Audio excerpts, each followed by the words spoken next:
Hello there, it's your boy, Tasty Cake. I'm going to talk about Rose Hill Cemetery in Macon, Georgia. It's a beautiful place. Oh my lord, I've been there before. A little description here. There we go. Rose Hill Cemetery is a 50-acre cemetery located on the banks of the Wookamoogie River in Macon, Georgia. Someone correct me on that. And it was opened in 1840. Simri Rose, a horticulturist and designer of the cemetery, was instrumental in the planning of the city of Macon, and planned Rose Hill Cemetery in return for being able to choose his own burial plot. The cemetery is named in his honor. I mean, it's a magnificent place. During Halloween or Christmas time, they have the spirits tell the stories of those that have passed. I went there because I had plans to do my third Doctor Who film, which would have been the ultimate version. I just filmed and walked around. Like, it was magnificent. And brought in one of my former co-stars of the TV show Solid Ground to play one of the infamous characters who's primarily in the second timeline, but this being set in the third timeline. This is his first appearance in film, character-wise, and the story sequel is when I kind of figure out how to deal with him. All this blasted meddling. But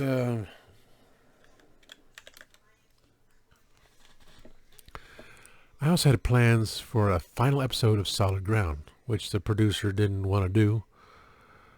It would have been Ryan McCarty, my friend who I haven't talked to in forever and a day, playing reprising his role as Pot Roast McLeod as he looks over the cemetery plot of, yes, I did this, my TV sister, Sandy Springs. Because it's been a long time since we did the show, so we've aged. So the passing of Sandy Springs, then you get the caretaker there speaking to him, and a little just short little monologue, just nice ending for the series. Then he looks over next to the plot of my sister and sees my character, Larry. And of course, he's disgusted by my character. Just either spits and characters, hey, that's just don't respect the dead, and something. Then he walks away. The caretaker walks away first. Then he walks away and he hears McLeod. Looks around, nothing. McLeod. At whatever line I had originally as, I say, hello, McLeod. I was like, hello, detective. That was the line. Hello, detective. Turns around, doesn't see anyone, just runs off. And I also wanted to have, some people in the background, looking at their own plots, just because, and background players. And as the pot roast runs away, here's the caretaker, and here comes me right next to him. Caretaker puts on the mask, and the others have on the mask as well because it's part of the Order of Nine. So they all wore white masks and hooded robes, but we'll go as far as robes. And then it would be my line, size will rule. Size will rule. So I get the final word, as the main character. I get my final shot, because I say size will rule based on the Beanie Baby concept, the Order of Nine situation. That would have been it. It'd been perfect. And it was chanting size will rule, music in the background, and then I do the same kind of look into the camera shot like I did on episode 5. But they didn't want to do it. And I just, maybe I'll write it just to put it somewhere. I don't know. But that's the story. This is very simple. No more than 10 minutes. Solid ground short, That's where they started doing a second thing. And to be, episode 2, but it's also the end of the series. A nice ending. Can only do so much, So as I mentioned this, someone I work with said to me, because we're talking about, excuse me, how bad things are with these loiterers and bums and scum and everywhere,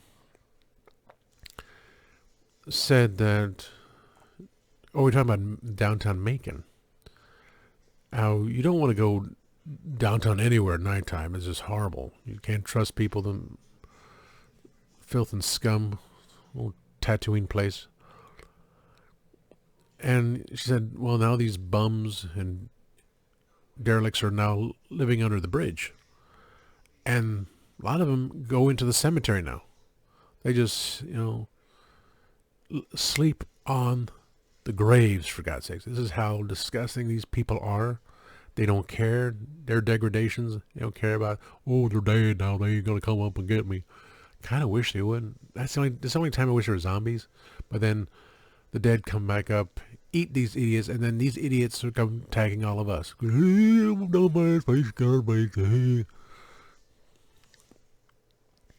She also said that one of them went to the cemetery, and then someone else was in there selling drugs. So this is the desecration of something so magnificent. A place of peace and tranquility, of remembrance, all to be derelictions ruining everything. I have the good memories of being at the cemetery a couple of times, for filming and wanting to do it again, but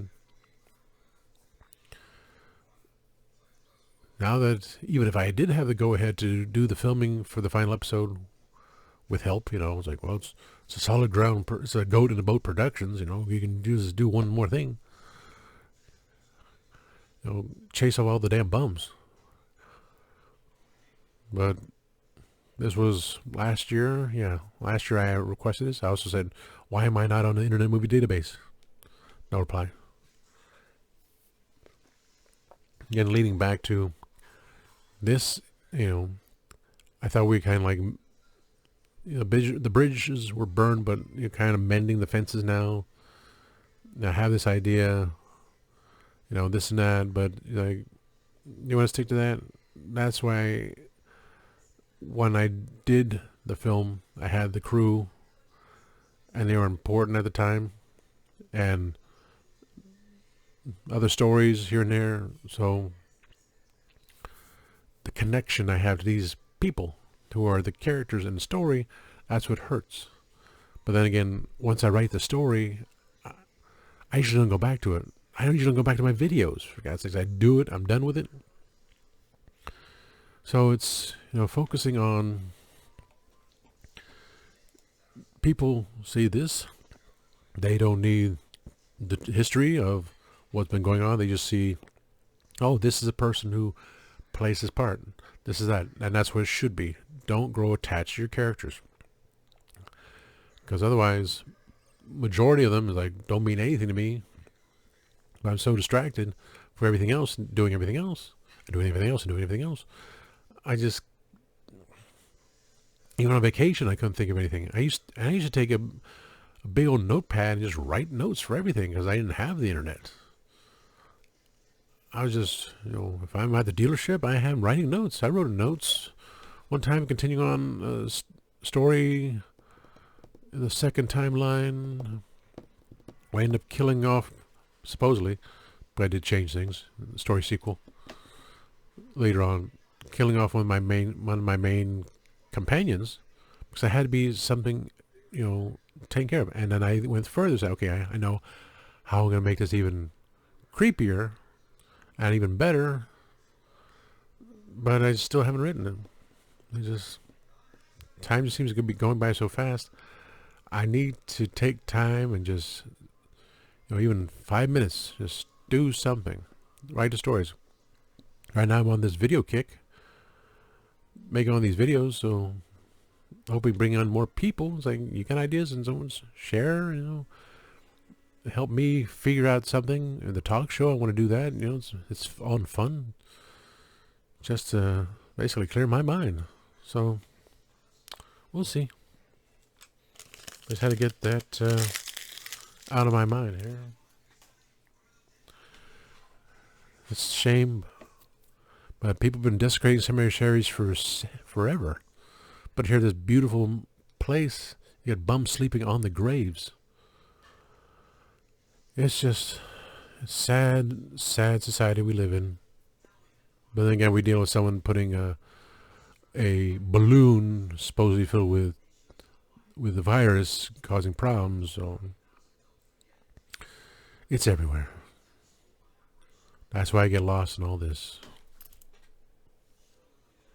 I had to bite into a Slim Jim, but I still have one more Reese's Peanut Butter Lovers Cup left. So save that for next video. So please like, subscribe, share, ring my bell. Tell me what you want to hear. I see any more tape on this thing here.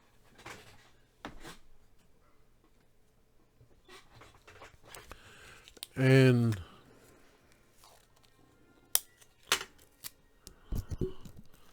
always remember